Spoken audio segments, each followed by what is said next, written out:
name is Torin Ragin. I'm the president of ILA Local 1416, newly elected president. Prior to this role, I served as the financial secretary treasurer for approximately 4 years. And before that, I was a rank and file longshoreman for 15 years. So this is about my 21st year with the ILA. So the International Longshoremen Association is coastwide from Maine to Texas. Our jurisdiction is anything that's loaded on or off the ports is our jurisdiction, whether it's cargo, freight, break bulk, and particularly in South Florida, passengers on cruise ships. That is also longshoreman work. So all the cranes that you see moving on the ports from Maine to Texas, those are all the jurisdiction of the International Longshoremen Association. So this is my 21st year, and I'm a second generation longshoreman. And so, I have maybe approximately 20 other relatives that's part of this organization. So it's kind of like the family business.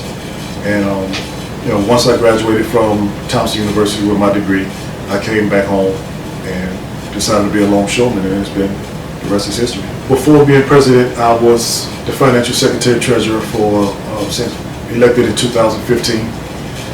Before then, I was a rank and file member of the Longshoremen Association.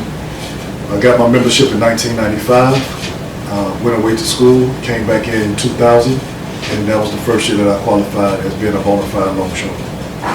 Yeah, so we're a seniority-based organization, and so everything we do here when it comes to hiring and job referrals start with seniority. So you will first have to get credentialed. You have to get a transportation worker identifications card, which is commonly referred to as a TWIC.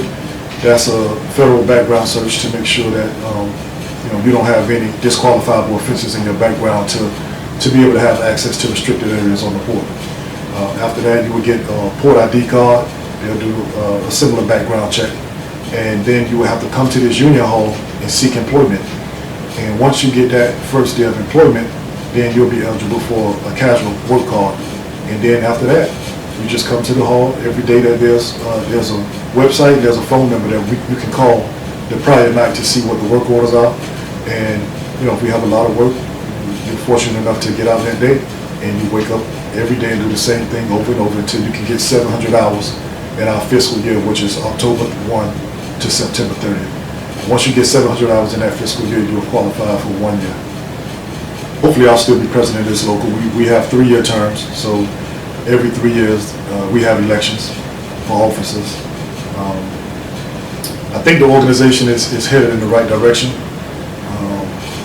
We were setting record-breaking man hours right before COVID hit in March of this year. And since then, there's been a no cruise order issued by the CDC. So our man hours have been down about 50%. But we're looking to resume cruise. I've had talks with the lines and the stevedore company, so hopefully by mid to late November, we'll start back cruising again at least 50% capacity. And going into 2021 and 22, we look to resume the numbers we did prior to COVID.